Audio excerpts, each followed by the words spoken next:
हर एक मूवमेंट दिखाया, मतलब बहुत सरप्राइजिंग था जब वो नाम आया। न्यूज स्टेट ने हर एक चीजें दिखाई।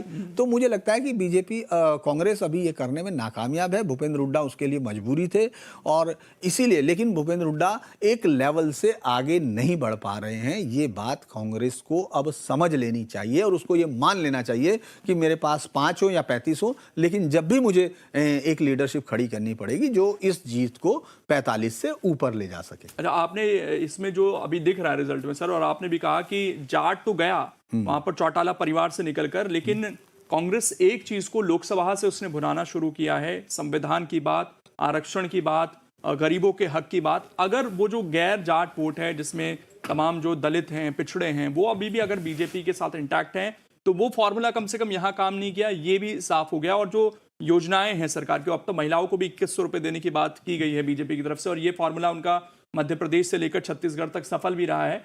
तो यहां पर वो वोटर नहीं खिसका है कम से कम उनका, जिसको बीजेपी कहती है कि लाभार्थी वर्ग जो है हमारा।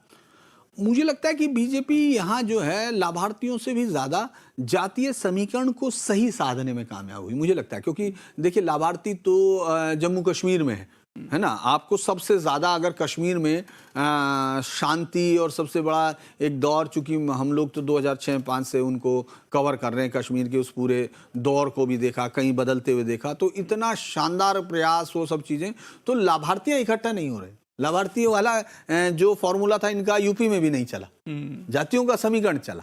तो बीजेपी बेसिकली क्या है कि उस, या तो वो जातियों के समीकरण को तोड़ के आती है, जो जब प्रधानमंत्री मोदी के नाम पर वोट पड़ता है तो वो उस जातियों की लाइन को तोड़ देती है, या फिर उसकी लीडरशिप इस तरह का। आप कंप्लीट कीजिएगा एक बार, ये मिठाइयां बट रही हैं जम्मू कश्मीर में, वो तस्वीर जरा देख लेते हैं। और जम्मू कश्मीर में जाहिर तौर पर यहां पर बीजेपी जो थोड़ी देर पहले 28 तक दिख रही थी, 26 पर आ गई है। कांग्रेस और एनसी का स्पष्ट जनादेश यहां पर दिखाई दे रहा है। गठबंधन हुआ था, हालांकि देखिए पीडीपी इंडी गठबंधन में होते हुए भी इससे बाहर हो गई थी, और अब 4 सीटों पर इस वक्त नजर आ रही है। अदर्स 8 हैं, और अदर्स भी जहां तक है, हो सकता है कि ये जो वैली का एरिया है जहां पर बहुत सारे लोग लड़ रहे थे, वहां से हो सकता है। अगर ये जम्मू से हैं तो फिर ये दिक्कत है बीजेपी के लिए। पवन खेड़ा इस वक्त कुछ कह रहे हैं, सुन लेते हैं। कि इसमें तुरंत एक्शन ले, तुरंत जितने राउंड्स हो चुके हैं अपडेट करें, जितने भी जो ट्रेंड्स हैं उनको अपडेट किया जाए। सर किस तरीके की आपको खामियां आपको लगता है, या क्या होना चाहिए? 11 राउंड हो चुके हैं, 12 राउंड हो चुके हैं, आप अभी 6ठे या 7वें राउंड पर ही रुके हुए हैं। चैनल्स उसी पर निर्भर कर रहे हैं, चुनाव आयोग के उस पर। रिपोर्टर्स के अपने आंकड़े बाहर आ नहीं रहे हैं। कभी कोई काउंटिंग में ऐसा नहीं होता कि रिपोर्टर्स के अपने आंकड़े बाहर नहीं आते। Sir, how do you see in the initial trends? Congress was leading, and now the Congress party is trailing in Haryana, and the numbers are favoring BJP only.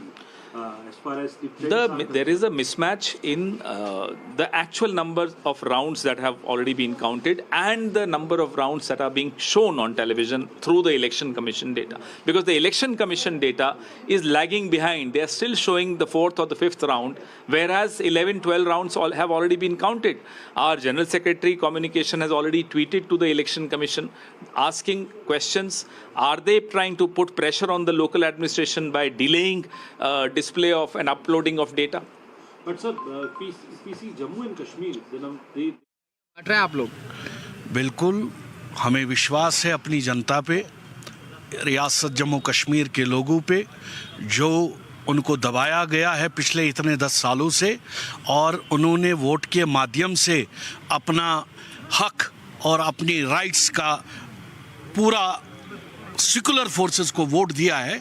और उसी का वोट का, उसी जनता का हमें पहले से ही अनुभव भी था, और पहले से ही हमें उस चीज़ का अंदाज़ा भी था कि रियासत जम्मू कश्मीर में सेकुलर फोर्स और सेकुलर तंजीमें और सेकुलर एक सरकार बनने जा रही है। इसलिए एडवांस में हम मिठाई भी बांट रहे हैं और एडवांस में जश्न भी। हरियाणा में हमने देखा कि आपने सुबह सुबह मिठाई बांट दी, सुबह सुबह जश्न कर दिया, लेकिन अब वो जश्न फीका हुआ होता हुआ दिखाई दे रहा है। देखिए, आपको लग रहा है ये जो ट्रेंड कश्मीर में आ रहा है, जम्मू में आ रहा है वो रिजल्ट में बदलेगा? अब 1-2 घंटे की देखिए, अभी आप देख लीजिए, हरियाणा में ट्रेंड चल रहा है, शाम तक का इंतजार करिए, और जनता ने भी वहां पे पूरा सहयोग कांग्रेस को दिया। ठीक है, बहुत शुक्रिया।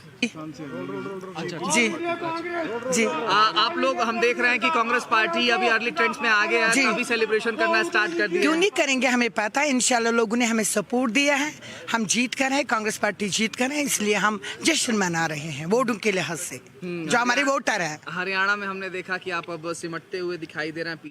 केवल वैसे ही नहीं कहा था, प्रधानमंत्री श्रीमान नरेंद्र मोदी जी के नेतृत्व में समाज के हर वर्ग के कल्याण के जो काम हो रहे हैं उसका असर हरियाणा में साफ दिखाई दे रहा था। लोगों के चेहरे बोल रहे थे, कांग्रेस हवा में उड़ रही थी और भारतीय जनता पार्टी ने अपने कामों के आधार पर जनता से वोट मांगे, और आज जो परिणाम आ रहे हैं, कांग्रेस कई जगह तीसरे स्थान पर चली गई है। भारतीय जनता पार्टी शानदार विजय की ओर अग्रसर है, और इन परिणामों ने यह साबित कर दिया है कि ठोस काम को ही जनता आशीर्वाद देती है, जो प्रधानमंत्री जी के नेतृत्व में पूरे देश में किसानों के कल्याण के लिए भी हो रहे हैं। किसानों के लिए जो काम हुए पिछले दिनों, वो अद्भुत और अभूतपूर्व कांग्रेस ने कभी नहीं किए। और हरियाणा में केंद्र की योजनाएं मोदी जी की और राज्य सरकार ने भी जो कल्याण के काम किए, उसका असर साफ नजर आ रहा था और आज परिणामों में प्रकट हो रहा है। कितनी तोड़ने की कोशिश कर ले समाज को कांग्रेस, लेकिन उनके इरादे, उनके मंसूबे कभी सफल नहीं होंगे। देश, हरियाणा आज बीजेपी के, मोदी जी के पीछे खड़ा है। सर बीते क्षण हुए किसानों के हरियाणा से आए और लग रहा था कि देखिए अब तो कांग्रेस पे जाएंगे, इतना सब कुछ हुआ। हम मोदी जी के नेतृत्व में जो काम हो रहे हैं किसानों के लिए, वो ठोस काम है, वो हवाबाजी नहीं है, वो जुमले और घोषणाएं नहीं है। आपने देखा होगा हर कैबिनेट की बैठक में किसानों के कल्याण का एक काम हो जाता है। तो किसान ये समझते हैं और जनता भी समझती है। वो एक जलेबी का मुद्दा सुन रहे थे। इस बीच एक बड़ी खबर है, हरियाणा के रुझानों पर कांग्रेस ने सवाल उठाए हैं। पवन खेड़ा का बयान थोड़ी देर पहले आपने सुना। जानबूझकर इलेक्शन कमीशन वेबसाइट को धीरे धीरे डेटा अपलोड कर रहा है, क्या बीजेपी प्रशासन पर दबाव बना रही है, ये कांग्रेस ने सवाल उठाए हैं। यहां पर हरियाणा के रुझानों पर जयराम रमेश ने भी सवाल उठाए हैं। इससे पहले पवन खेड़ा का बयान भी आपने सुना, क्या बीजेपी प्रशासन पर दबाव बना रही है, ये जयराम रमेश ने कहा है। हरियाणा के रुझानों पर कांग्रेस की तरफ से सवाल उठा दिए गए हैं। जो डेटा है उसको लेकर कहा गया है कि काउंटिंग जो है 11-12 राउंड की कई जगह हो गई है, लेकिन उसके बावजूद जो है वो 6-7 राउंड की काउंटिंग जो है दिखाई दे रही है इस वक्त। जानबूझकर इलेक्शन कमीशन वेबसाइट को धीरे किया गया है, ये आरोप यहां पर लगाए गए हैं। और धीरेन्द्र सर, ये जो आरोप लगाए गए हैं इन्हें किस तरीके से देखा जाए? देखिए, अभी तो ट्रेंड तो बीजेपी की तरफ शो कर रहे हैं। अभी वाकई ये बात तो सही है कि 7, 8, 9, कहीं कहीं ज़्यादातर 7, 9, 11 तक भी एक आदमी ने दिखाई दिया है, तो वो इंतजार किया जा रहा है। लेकिन इस तरह के आरोपों को तब तक बहुत गंभीरता से नहीं लेना